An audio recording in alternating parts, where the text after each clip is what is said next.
Hi, my name is Millie, and I'm an introvert. Go ahead. I'll wait for the hi, Millie. I'll wait. Okay, good. So yeah, I am an introvert, and today I have a very serious introvert hangover. It's a thing. Now, I work with people, children mainly, and this weekend was the Arctic Thunder Air Show here in Anchorage. It happens every 2 years. It's awesome.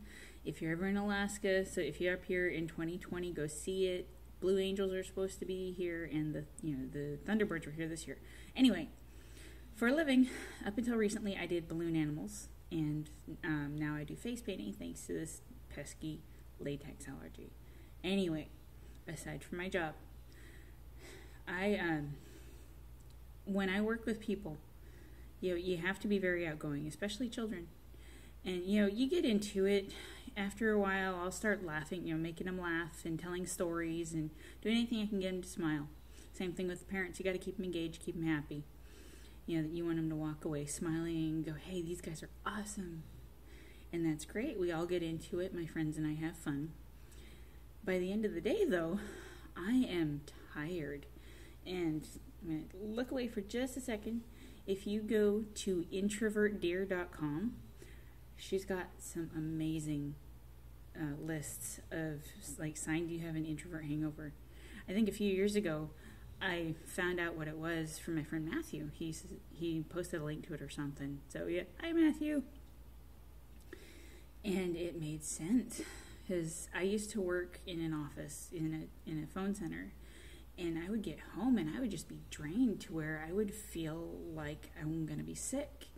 And God, I feel like I've got a hangover even though I don't really drink. I'll have a beer now and then, whatever, maybe some rum. But I've been totally trashed maybe half a dozen times in my entire life. I'm almost 40, to give you an idea. So it was really weird. And I'm like, what is wrong with me? So Matthew posted a link and talks about an introvert hangover. I'm like, oh my God, that's me. And, to see me at work, you'd be like, you're not an introvert. No. I'm like, well, yeah, I am actually. I just have to be, extroverted for work. And that's happened when I'm doing balloons on, the train or at any big event, because you're so out there. But by the time you get home, you're just, I'm tired. I mean, I don't want to be left alone necessarily, but just don't talk to me. And I've been very lucky to have a husband and a daughter now that understand. After work, just don't get in my face. Don't be like, what you doing? Did you have a good day? Did you do this? Did you do this? Did you do this? What's going on? Because it's I would just stay over there.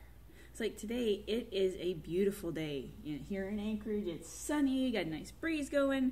My daughter and her friends are at the lake. And I kind of wanted to join them because it is nice out. I mean, it's warm, especially for here in Alaska. But I just can't do it. I mean, I've got my cup of tea. Yeah, it's warm, but I'm drinking tea. I always do. And the thought of being around people just makes me sick to my stomach right now. And I'm very glad that she's gone because it's summer vacation and she's always home and always talking. If anybody knows my daughter, you know that she talks from the time she gets up until she goes to bed, and sometimes not even after she's asleep. She will keep talking. She talks in her sleep just like I do. I had a point to this video. I really did.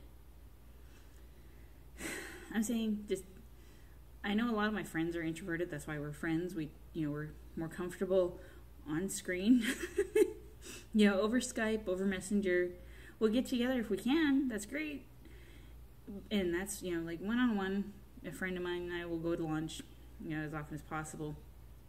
But then we just want to go home. And we want to have our own space. And we need time to recharge. And introverts, that is one thing we desperately need. We might seem cranky. We might seem standoffish. I've been called a snob. What are you, antisocial? You're snobby? You're too good to hang out with me? Or you don't want to talk to me on the phone? I'm like, I just don't need people contact right now. Give me some time to myself. So if you know introverts, I know you do. You've got them in your family. You might be one yourself. If you're an introvert, then you know what I'm talking about. But if you're not an introvert, my husband's not an introvert. It's only, after living with one for almost 25 years that he's learned to figure out when I need time to recharge. So, yeah, I'm going to have to fix this. Anyway, if you know an introvert, we're not cranky. If we've been super busy, I worked more than 14 hours in 2 days with constant people around me. Yeah, we're not cranky. We're not being antisocial. We're not sick. Well, not physically anyway. We might be, but most of the time we're just tired. We need time by ourselves, someplace quiet to recharge. So if you know an introvert that has worked a really busy shift or just gone to some big event where there's a lot of people, and the next day they say, I'm sorry, I can't make it, I'm not feeling well, that's likely why. So be kind to introverts, people. Have a good day.